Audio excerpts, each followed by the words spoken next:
श्री राम। आप सभी के हृदयस्थ ईश्वर को वंदन करते हुए गोस्वामी तुलसीदास रचित श्री रामचरितमानस इस ग्रंथ का जो प्रथम सोपान अर्थात बालकांड का जो हम चिंतन कर रहे हैं, सज्जनों, यह हमारा कथा निरूपण क्रमांक 96।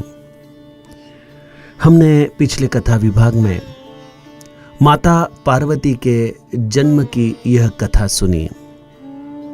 माता पार्वती अर्थात पूर्व जन्म की माता सती, जो अति पवित्र है, जो महादेव की अत्यंत प्रिय पत्नी है, जो केवल कुछ संशयों के कारण अपने महादेव को खो बैठी, योगाग्नि से अपने देह को जो समाप्त कर बैठी।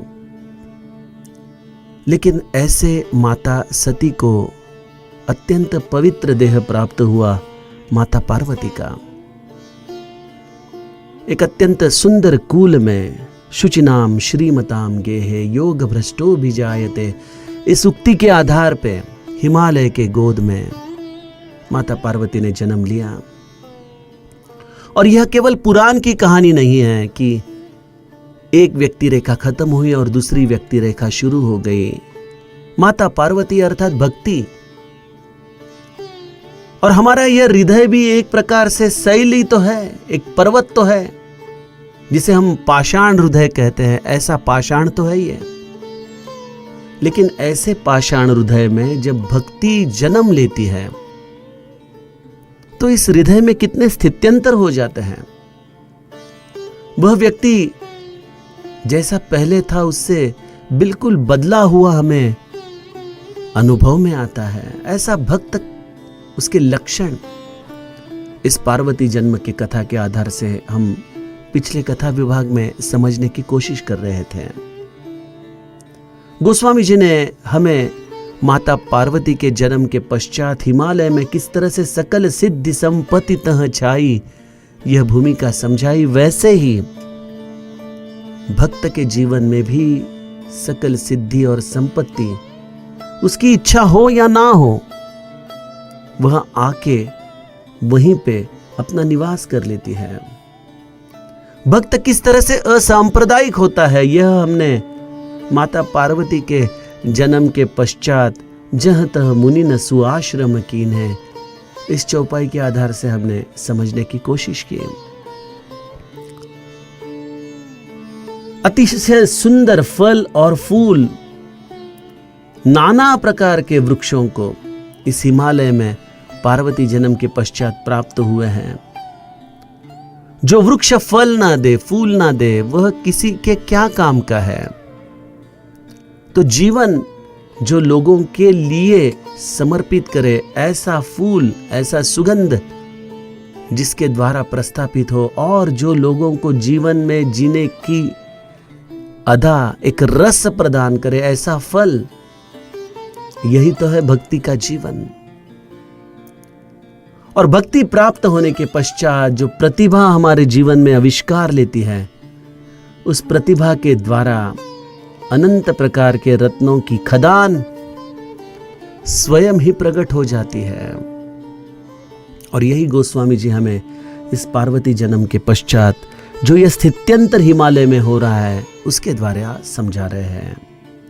हमने कल ही समस्त चौपाइयों का गायन किया है और कल कथा विभाग तो हमारे उर्वरित 65वें दोहे के अंतर्गत जो चौपाइयाँ थी उसी के अंदर हम बिल्कुल डूब गए थे। बिल्कुल समय की हमें कोई सीमा याद ही नहीं रही, इसलिए केवल हमने कल नए दोहे का अर्थात 66 नंबर के दोहे का गायन किया। आइए सज्जनों, आज उस कथा विभाग में हम प्रवेश करें। पार्वती जन्म की यह कहानी और इससे स्थित्यंतर जो हिमालय में हो रहे हैं, उसके आधार से हम एक भक्त के जीवन में भक्ति प्राप्त होने के पश्चात किस तरह के स्थित्यंतर दिखाई देते हैं उसका चिंतन कर रहे हैं। गोस्वामी जी कहते, सरिता सब पुनीत जलु बहहि, खग मृग मधुप सुखी सब रहहे, सरिता सब पुनीत जलु बहहे। समस्त नदियों में से पवित्र जल बहने लगा। वैसे तो हर नदी अपने आप में पवित्र ही है, लेकिन कुछ नदियों को हम विशेष स्थान देते हैं। जैसे गंगा जी का एक विशिष्ट स्थान है, उसे हम पवित्र मानते हैं। लेकिन भक्ति प्राप्त होने के पश्चात हिमालय से बहने वाली हर नदी का जल यह पवित्र हो गया।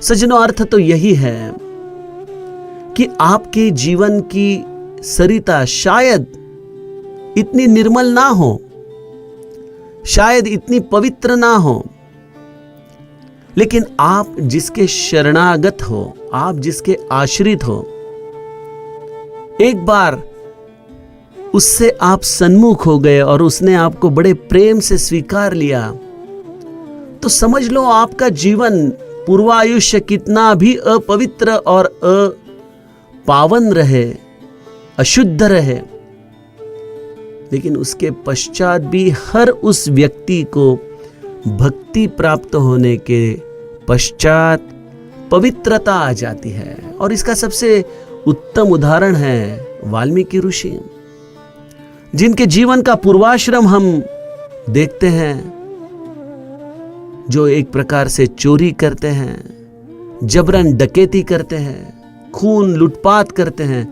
और ऐसे वाल्या को देवर्षि नारद का सत्संग प्राप्त होता है, गुरु बोध प्राप्त होता है, और उसके पश्चात जो उनका दिव्य चरित्र हम गाते हैं, इससे हमें एक ही समझ में आता है कि गुरु बोध जिसने अपने जीवन में उतार लिया, उसका जीवन पवित्र हो गया।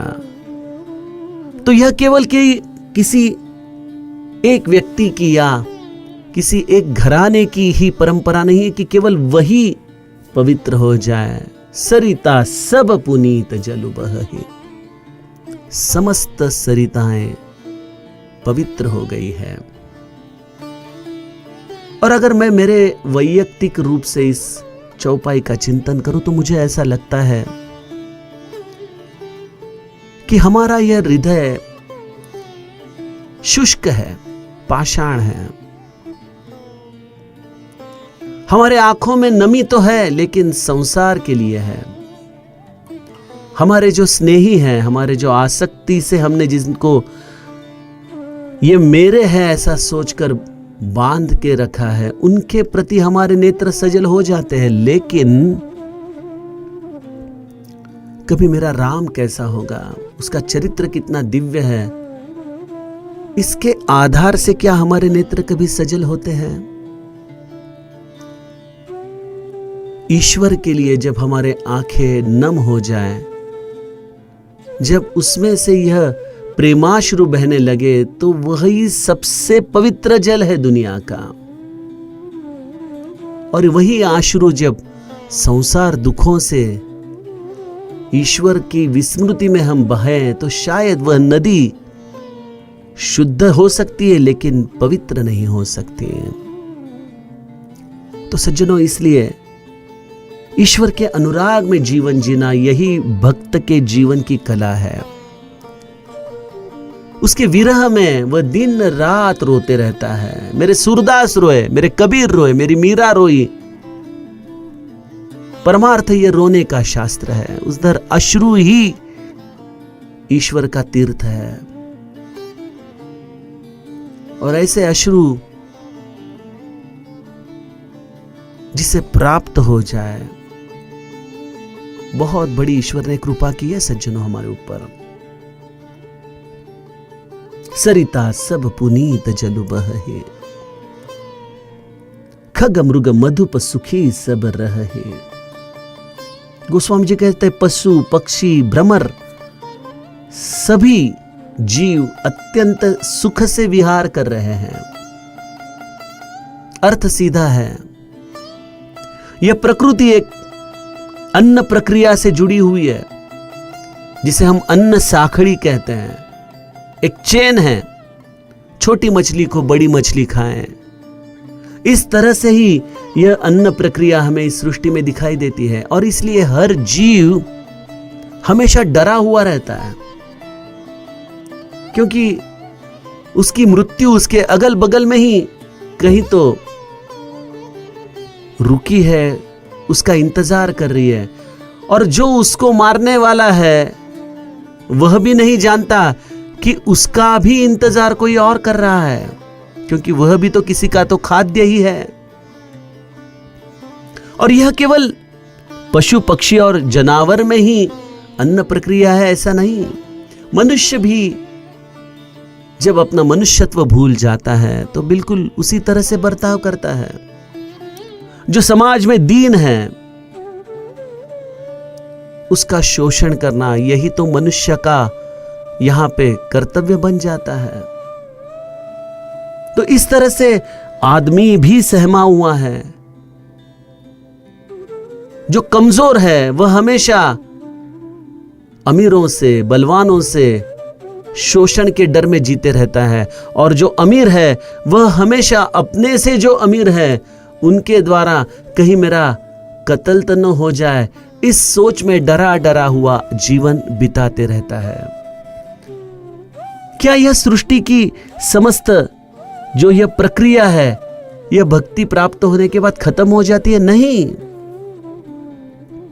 मुझे याद है बचपन में हम जब मेले में जाते थे तो वो रंगीन ऐनक लेते थे, और जिस रंग का हम ऐनक पहने उस रंग की हमें सृष्टि दिखाई देती थी। भक्ति भी एक ऐसी अद्भुत ऐनक है, एक बार उसका रंग चढ़ गया तो हमारा जीवन निर्वैर हो जाता है। निर्वैर अर्थात जो हमारे सहवास में आए उस व्यक्ति के मन से वैर की भावना ही निकल जाती है। प्रभु रामचंद्र के सबसे छोटे भाई शत्रुघ्न का नामकरण विधि करते हुए वशिष्ठ ने कितनी सुंदर चौपाई लिखी है। जाके सुमिरन तेरी पुनासा, नाम शत्रुघ्न वेद प्रकाशा। जिसके सुमिरन से रिपु मरता नहीं, शत्रु मरता नहीं, लेकिन शत्रुत्व की भावना मर जाती है, वह है शत्रुघ्न। सज्जनों, जो भक्त होता है उसके ऊपर उससे वैर करने वाले लोग भी वैर भूलकर प्रेम करने लगते हैं। सामान्य जीव तो प्रेम करते ही है। अरे छोड़ो, मनुष्यत्व की भावना छोड़ दीजिए, पशु पक्षी, हिंस्र पशु पक्षी, वह भी ऐसे भक्त के सान्निध्य में आते ही वैर भाव भूल जाते हैं। जैसे मेरे महाराज नैमिषारण्य में जब साधन काल में थे तो वहां पे बड़े हिंस्र श्वापद थे, बड़े बड़े सर्प थे, नाग थे, और श्री महाराज बड़े छोटे से बच्चे थे, 10-15 साल के। लेकिन जहां जहां से महाराज गुजरते उनके दर्शन से हिंस्र श्वापद अपना बैर भाव भूल जाते थे। इसलिए भक्त एक नवनीत की तरह होता है। भक्ति प्राप्त होने के बाद हम किसी का द्वेष करें, यह भक्ति में बड़ा विघ्न है, भक्ति में बड़ी बाध्यता है। लेकिन मेरे गुरु कहते हैं उससे आगे जाकर कोई मेरा द्वेष कर रहा है, यह भावना भी भक्ति के लिए बाध्यता है। खग मृग मधुप सुखी सब रहे। मेरे माउली ने विष पसायदान में कितना सुंदर गाया है। दुरितान से तिमिर जावो, विश्व स्वधर्म सूर्य पाहो, जोजे वांछील तो तेला हो प्राणी जाता। माउली कहती है कि इस विश्व से यह समस्त जो दुरीत है, यह जो हमारी खल प्रवृत्ति है, जो यह हमारा मत्सर भाव है, उसका अंधकार निकल जाए और आदमी इस ज्ञान के प्रकाश से संपन्न हो जाए।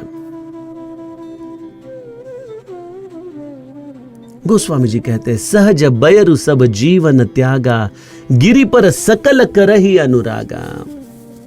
ऐसे भक्त के प्रागट्य से सबके हृदय का, जिन्होंने उनका दर्शन लिया, वह अपना बैर भाव भूल जाते हैं और सभी के मन में एक ही अनुराग इस हिमालय के प्रति हृदय में निर्माण हो जाता है। जो स्थान जहां पे भक्ति ने जन्म लिया है, वह स्थान ही तीर्थ क्षेत्र हो जाता है। उस पर सभी लोगों का अनुराग हो जाता है।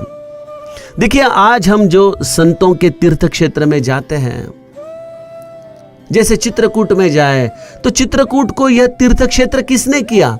भरत जी रूपी संत ने इस चित्रकूट को तीर्थ क्षेत्र बनाया है। इसलिए चित्रकूट का नाम लेते ही भरत जी की करुणा हमारे हृदय में आ जाती है। अरे यह तो त्रेता युग की बात है। मेरे श्री महाराज गोंदोले नामक एक छोटे से ग्राम में, जो महाराष्ट्र के सातारा में बहुत अंदर छिपा हुआ ग्राम है, लेकिन वहां पे मेरे श्री महाराज ने जन्म लिया। गोंदवले ऐसे भुवन, सदगुरु से जन्म स्थान। यह ऐसा भुवन है जहां पे मेरे गुरु ने जन्म लिया और इसलिए वह स्थान हमें अत्यंत प्रिय है। हमारी वहां अत्यंतिक सद्भावना है। तो सज्जनों, गिरि पर सकल करही अनुरागा, जहां पे ऐसा भक्त जन्म लेता है, उसके जन्मभूमि पर सबका अनुराग हो जाता है। गोस्वामी जी कहते हैं, सोह शैल गिरिजा गृह आए, जिमि जनु राम भगति के पाए। यह जो मैं आपको विश्लेषण बता रहा था, यह केवल मेरा कल्पना विस्तार नहीं है कि पार्वती की जन्म कथा, हिमालय में हुए स्थित्यंतर और वहीं पे एक बद्ध के हृदय में साधना से, गुरु कृपा से यह भक्ति रूपी सिद्धता आए और उसके पश्चात उसके जीवन में क्या क्या बदलाव आ जाते हैं, यह केवल मेरा कल्पना विलास नहीं है। इसको अनुमोदन देते हैं मेरे गोस्वामी जी। गोस्वामी जी कहते हैं, सोह शैल गिरिजा गृह आए। पार्वती के आगमन के पश्चात जैसे हिमालय अत्यंत शोभायमान हो गए, वैसे ही राम भक्ति के प्राप्ति के पश्चात भक्त भी ऐसा ही शोभायमान हो जाता है। तो गोस्वामी जी ने हमें अत्यंत सुंदर सूत्र दिए हैं भक्ति के। तो सज्जनों, भक्ति यह एक आंतरिक स्थिति है। यह कोई बाह्य प्रगटन का शास्त्र नहीं है, ना इसका कोई सांख्यीकरण है कि मेरे इतना कोट जप है, इतने मेरे पुरस्चरण है, इतनी मेरी तीर्थ यात्रा है, इसलिए मैंने भक्ति को प्राप्त किया है। नहीं, जहां जहां स्वयं के अहम का अंत हुआ, फिर वो कोई साधना से हो, किसी के कृपा से हो, लेकिन स्वयं के अहम की विसर्जन की प्रक्रिया, यही भक्ति का जन्म है। देखिए, प्रभु रामचंद्र का धनुष्य यज्ञ जो उन्होंने बीचों बीच तोड़ा, वो क्या है, किसका प्रतीक है? वह अहंकार का प्रतीक है। और अहंकार टूटता है गुरु कृपा से, गुरु आज्ञा से। विश्वामित्र समय शुभ जानी, बोले अति स्नेह प्रिय बानी।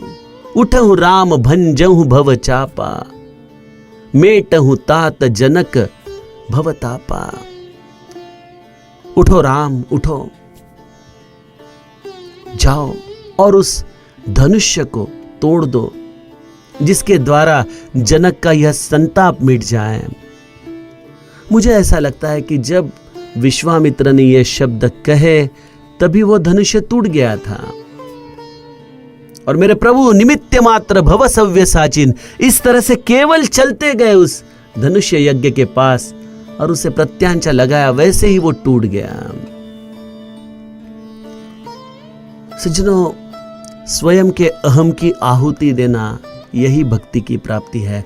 और इसलिए जैसे ही प्रभु रामचंद्र ने इस धनुष्य के 2 टुकड़े कर दिए, भक्ति रूपिणी सीता जी ने प्रभु के गले में वरमाला परिधान की है। तो सीता जी रूपी भक्ति प्राप्त करने के लिए राजाओं ने अपने बल का वापर किया। राजा सोच रहे थे कि मैं ही उठाऊंगा इस धनुष्य को, मैं ही तोड़ूंगा, जब उनसे वह हिला भी नहीं, उठाने की बात तो बहुत दूर की है, तो फिर उन्होंने इसमें कपट किया। हजार हजार राजा एक साथ आके उन्होंने इस धनुष्य को उठाने की कोशिश की, लेकिन अचरज की बात यह है कि जितनी ताकत उस धनुष्य पर लगाई जाती थी उतना ही वह धनुष्य और वजनदार हो रहा था। तो सज्जनों, अहंता के साथ किया हुआ साधन भी भक्ति के लिए हमारी बाध्यता हो जाती है। तो अपने इस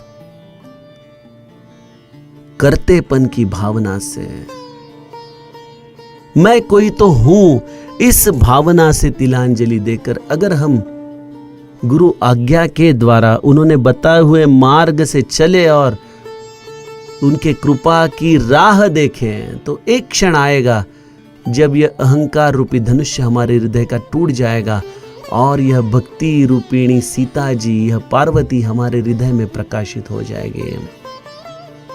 और फिर सौंदर्य है। देखिए, श्री राम शब्द में राम, यह तो वशिष्ठ ने दिया हुआ नाम है।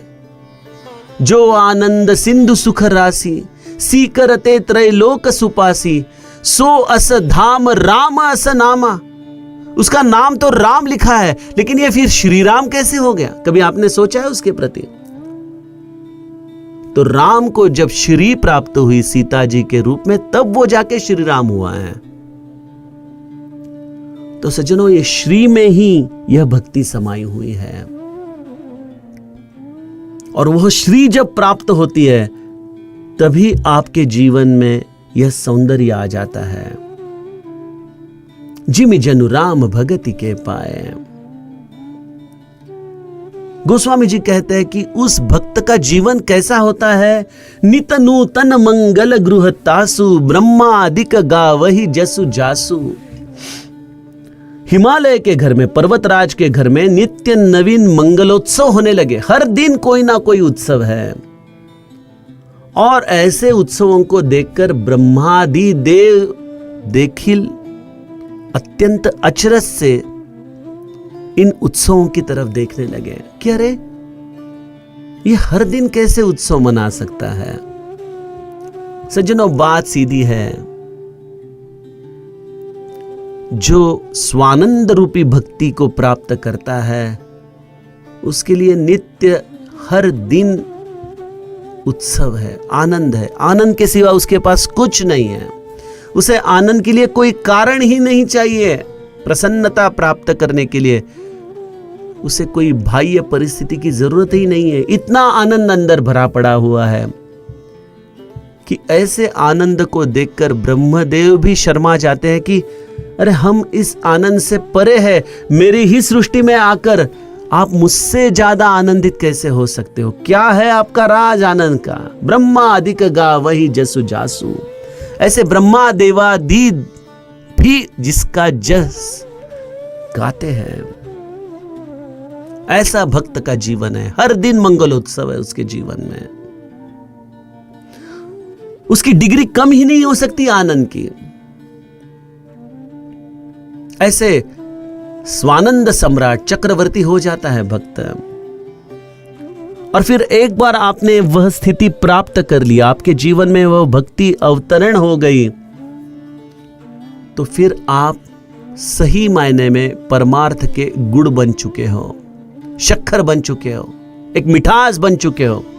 और मेरे गुरु कहते हैं कि जैसे ही आप गुड़ बनो, शक्कर बनो, तो चींटियों को आपको आमंत्रण देने की जरूरत नहीं। चींटियां कहीं से भी आ जाएगी इस गुड़ के प्रसाद को प्राप्त करने के लिए। वैसे ही आप जैसे ही इस स्वानंद रूपी भक्ति को प्राप्त करते हो सज्जनों, संत आपको ढूंढते ढूंढते आपके घर तक आते हैं। आपको संतों के घर जाने की जरूरत नहीं पड़ती है।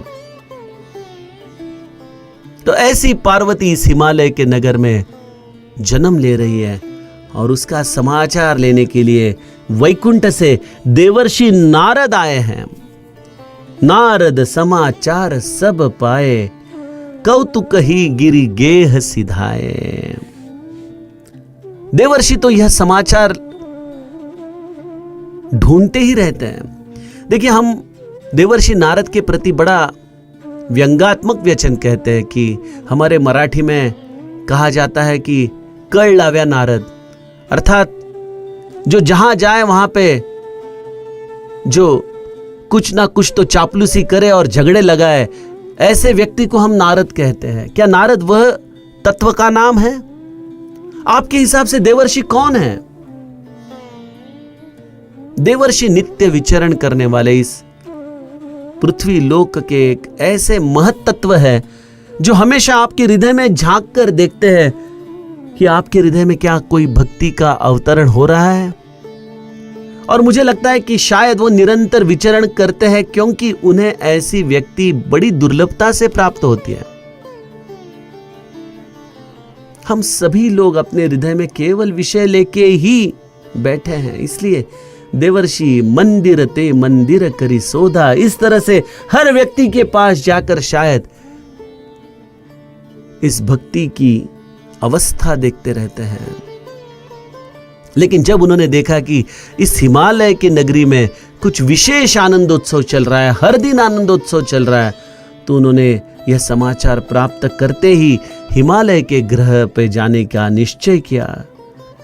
हिमालय ने जब सुना कि शैल राज बड़ आदर कीना, पद पखारी बर आसन दीना, ऐसे संत अगर अवचित हमारे घर आ जाए तो उन्हें यह मत पूछना कि आप कैसे आना किया, आपने तो कोई समाचार नहीं डाला, आपका आधार कार्ड दिखाओ, आपका पैन कार्ड दिखाओ। नहीं, संत हमारे जीवन में ऐसे ही आते हैं, वहां हमारे तर्क हम छोड़े और ऐसे संत चरणों के पास जाकर उनका स्वागत करें, उनकी पाद्य पूजा करें, उनके उत्तम आसन पर हम बिठाएं।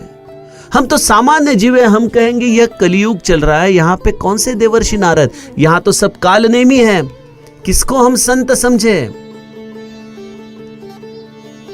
मेरे अनुभव से संत की व्याख्या एक ही है, जिसके दर्शन से, जिसके साथ संवाद करने से मन में अति प्रसन्नता और समाधान का अनुभव आता है, उसका नाम है संत। और अगर ऐसा तत्व आपको जीवन में मिल जाए तो छोड़ना नहीं है मौका, बस उसके चरणों को लिपट जाओ, उसकी पूजा करो। मेरे हिमालय ने भी वही किया।